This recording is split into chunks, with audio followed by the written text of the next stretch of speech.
సర్పంచ్ ఎన్నికల్లో బీసీలపై కాంగ్రెస్ కపట ప్రేమను చూపుతుందని ఉమ్మడి నల్గొండ జిల్లా బీసీ రాజ్యాధికార పార్టీ ఇన్ఛార్జ్ వట్టే జానయ్య యాదవ్ అన్నారు.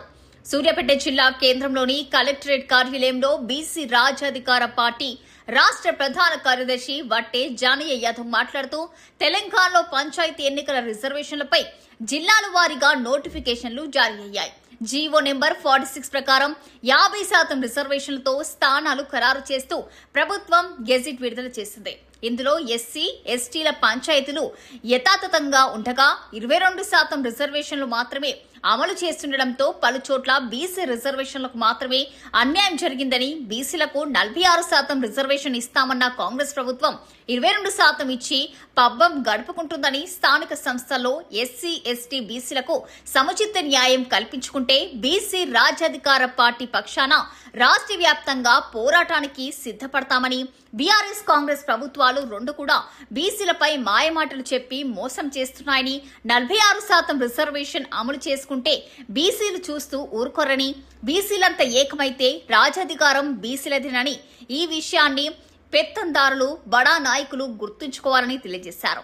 ఈ కార్యక్రమంలో బీసీ రాజ్యాధికార పార్టీ జిల్లా అధ్యక్షుడు మామిడి అంజయ్య, జిల్లా ప్రధాన కార్యదర్శి మీరు అక్బర్, రాజ్యాధికార పార్టీ నాయకులు ఆవుల అంజయ్య యాదవ్, వల్లాల సైదులు యాదవ్ తదితరులు పాల్గొన్నారు.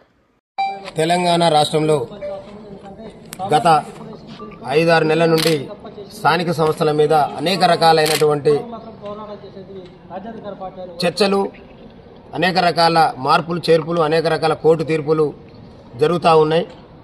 మరి ఏదైతే కాంగ్రెస్ పార్టీ 2023 ఎన్నికలకు ముందు ఈ రాష్ట్రంలో మెజార్టీగా ఉండబడినటువంటి ప్రజలు ఎవరంతో వాళ్ళకంతా అనేటటువంటి నినాదంతోనే మరి ఏదైతే రాహుల్ గాంధీ గారు మరి హామీ ఇచ్చి ఇక్కడ ఉండబడినటువంటి బీసీ వర్గాలకు 42% రిజర్వేషన్ ఇస్తామనేటటువంటి హామీతోనే అధికారంలోకి వచ్చిన తర్వాత 2 సంవత్సరాలు అవుతున్నప్పటికీ కూడా మరి స్థానిక సంస్థల్లో రిజర్వేషన్ ఇస్తున్నామని చెప్పుకుంటూ మరి సక్రమైనటువంటి పద్ధతిలో ఆ యొక్క ఆర్డినెన్స్ కానివ్వండి, ఆ జీవోలు కానివ్వండి తీసుకురాకుండా మరి వాళ్ళ మనసులో ఒకటి పెట్టుకుని పైకి బీసీలని మోసం చేసేటటువంటి ధోరణిలో అనేక సందర్భాలు ప్రయత్నం చేయడం, అవి కోర్టుల దగ్గర విఫలం కావడం కూడా చూస్తూ ఉన్నాం. అంతేకాకుండా మళ్ళీ ఇక్కడ ఉండబడినటువంటి అన్ని అఖిల పక్షాలను తీసుకొని కేంద్ర ప్రభుత్వంలో ఉండబడినటువంటి ప్రధానమంత్రి గారిని, గవర్నర్ గారిని ఒప్పించి వాళ్ళ మెడలుంచి అయినా బీసీలకు 42% రిజర్వేషన్ ఇస్తామని చెప్పినటువంటి దుర్మార్గపు కాంగ్రెస్ పార్టీ ఇవాళ కోర్టులు సహకరిస్తలేవు అనేటటువంటి వాతావరణంతోనే మరి ఏదైతే మొన్న జూబ్లీహిల్స్ ఎన్నికతో ఉందో అవాళ బీసీలందరినీ కూడా మరొక మారు వాళ్ళు అగ్రవర్ణాలని పోటీలో నిలిపితే గెలవం అనేటటువంటి ఆలోచనతోని మా బీసీ బిడ్డ మరి వాళ్ళ బీఫామ్ ఇవ్వగానే ఇక్కడ ఉండబడినటువంటి బీసీలందరూ కూడా మరి వాళ్ళ భుజాల మీద వేసుకుని గెలిపించినటువంటి సందర్భంలో ఆ యొక్క గెలుపును చూసి ఈ రాష్ట్రంలో ఉండబడినటువంటి మిగతా బీసీలందరినీ కూడా మరి ఆ గాలిలో బొందబెట్టేటటువంటి కుట్రకు తెరలేపినటువంటి పరిస్థితి కనపడతా ఉంది. నిజంగా బీసీలకు ఎస్సీ ఎస్టీల రిజర్వేషన్ పోగా మిగిలినటువంటి 33% రిజర్వేషన్, 23% రిజర్వేషన్ ఏదైతే ఉందో మరి ఆ 33% గతంలో అమలు చేసినటువంటి ప్రభుత్వాలు మళ్లీ ఇవాళ ఈ జిల్లాల వారీగా చేయాల్సినటువంటి దాన్ని రాష్ట్రాన్ని యూనిట్గా తీసుకున్నటువంటి డెడికేషన్ కమిషన్ అని చెప్తా ఉన్నారు. ఇవాళ ఈ సూర్యాపేట జిల్లాలో చూసుకున్నట్లయితే పాలకీడు కావచ్చు, చివంలో కావచ్చు, ఒక్కరంటే ఒకరు కూడా 23-30 గ్రామ పంచాయతీలు ఉంటే ఒక్కడు కూడా బీసీ అనేటువంటి పరిస్థితి లేదు. ఇదేందయా అని ఇక్కడ ఉండబడినటువంటి పంచాయతీ అధికారులను అడిగితే మా చేతి ఏం లేదు ప్రభుత్వాన్ని అడగమంటారు. మరి మీరెందుకు ఉన్నాయా అంటే అక్కడి నుంచి జీవో వచ్చింది, ఇక్కడ అమలు చేసినామంటా ఉన్నారు. ఇది ఇక్కడ ఉన్నటువంటి సమాధానం. మరి ఆ జీవో ఎక్కడదా అంటే డెడికేషన్ కమిషన్.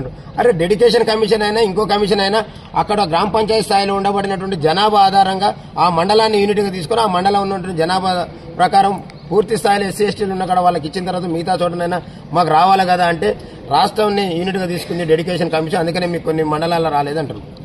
అంటే ఈ ప్రభుత్వం బీసీలని కావాలనే అనగదొక్కేటటువంటి కుట్రకు ఈ రేవంత్ రెడ్డి కాంగ్రెస్ పార్టీ తెరలేపిందనేటానికి మరి ఇప్పుడు వచ్చినటువంటి రిజర్వేషన్లే మరి మాకు సంకేతంగా కనపడతా ఉన్నాయి. మరి ఇక్కడ ఉన్నటువంటి కాంగ్రెస్, బీజేపీ, బీఆర్ఎస్ పార్టీలో ఉండబడినటువంటి ఆ జెండాలు మోస్తున్నటువంటి మా బీసీ సోదరులందరికీ కూడా విజ్ఞప్తి చేస్తా ఉన్నాను. దయచేసి ఇది మేము చెప్తున్నది కాదు, ఇక్కడ కాంగ్రెస్ పార్టీ ప్రభుత్వం ఇక్కడ ఉండబడినటువంటి అధికారులు చెప్తున్నటువంటి రిజర్వేషన్ ని మరి మీరు అందరూ కూడా ఒకసారి ఆలోచన చేయాల్సినటువంటి అవసరం ఉంది. ఒక మండలాన్ని తీసుకుంటే కనీసం 1-2 లేదు, ఒక ఊరిని తీసుకుంటే ఒక వార్డు మెంబర్ కూడా లేకపోవడం బీసీల కంటే ఇది ఏ రకమైనటువంటి కుట్ర జరుగుతుందో మరి ఆలోచించాల్సిందిగా విజ్ఞప్తి చేస్తా ఉన్నాం. 70-80 ఏళ్ళు అయినప్పటికీ కూడా మరి మనం ఇంకా వాళ్ళు చేస్తున్నటువంటి కుట్రల్ని పసిగట్టలేమనేటటువంటి పరిస్థితుల్లో ఉన్నటువంటి ఈ వర్గాలని మరి మనం బొందబెట్టాల్సినటువంటి సమయం ఆసన్నమైంది. అందుకనే మిత్రులారా, ఇక ఆలస్యం చేస్తే మనకే నష్టం. అందరూ కూడా కలిసి రావాల్సిందిగా రోడ్ల మీదకి వచ్చి ఈ పార్టీల యొక్క వైఖరిని ఎండగట్టి మరి ఆ పార్టీల చెరలో ఉండబడినటువంటి మన వర్గాలని బయటికి తీసుకొని వచ్చి మన ఓట్లు మనం వేసుకొని మన రాజ్యాన్ని మనం పరిపాలించుకుంటే తప్ప ఈ వర్గాల వెంట మనం నడిచినంత కాలం మన బతుకులు మారవు, మన తలరాతలు మారవు. మరి ఇంకెంతకాలం వాళ్ళ కింద వాళ్ళ అడుగుజాడల్లో నడుచుకుంటూ మన జాతుల యొక్క అభ్యున్నతిని వాళ్ళ కాడ తాకట్టు పెడదామనేటటువంటి అంశాల మీద మీరందరూ కూడా ఆలోచన చేసి కలిసి రావాల్సిందిగా తెలంగాణ రాజ్యాధికార పార్టీ ఈ రాష్ట్రంలో ఉండబడిన మెజార్టీ ప్రజల యొక్క ఆకాంక్షలకు అనుగుణంగా, ఆలోచనకు అనుగుణంగా వాళ్ళ వాటాలను సాధించుకోవడం కోసం, ఎవరి వాటా వాళ్ళకు పంచడం కోసం వచ్చినటువంటి పార్టీ మరి తీన్మార్ మల్లన్న గారి నాయకత్వంలో ఈ జాతులకు మేలు చేసుకునేటటువంటి అవకాశం ఉన్నటువంటి పార్టీ. కాబట్టి దయచేసి ఈ పార్టీలు చేస్తున్నటువంటి కుట్రలన్నింటినీ కూడా పసిగట్టినం. ఇక పైన వాళ్ళ ఆటలు చెల్లవు, వాళ్ళ ఆటల్ని ఎండగట్టకపోతే మన బతుకులు అధోగతి పాలైతే అనేటువంటి వాస్తవాన్ని గమనించడం. కాబట్టి మిగతా పార్టీలలో ఉండబడిన వాళ్ళందరూ కూడా కలిసి రావాల్సిందిగా ఈ మీడియా ద్వారా విజ్ఞప్తి చేస్తా ఉన్నాను.